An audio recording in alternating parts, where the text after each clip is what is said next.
हमारे चैनल को लाइक करें, शेयर करें और सब्सक्राइब करो और बेल आइकॉन को दबाओ।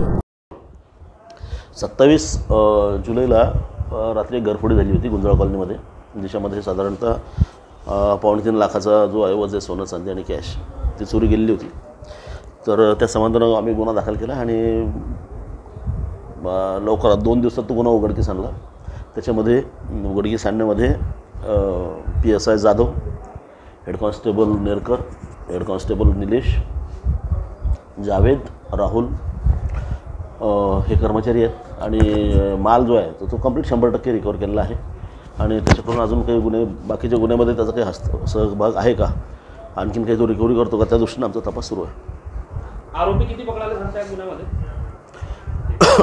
एकच आरोपी सध्या चालू आहे, तपास चालू आहे, अजून वाढू शकतो।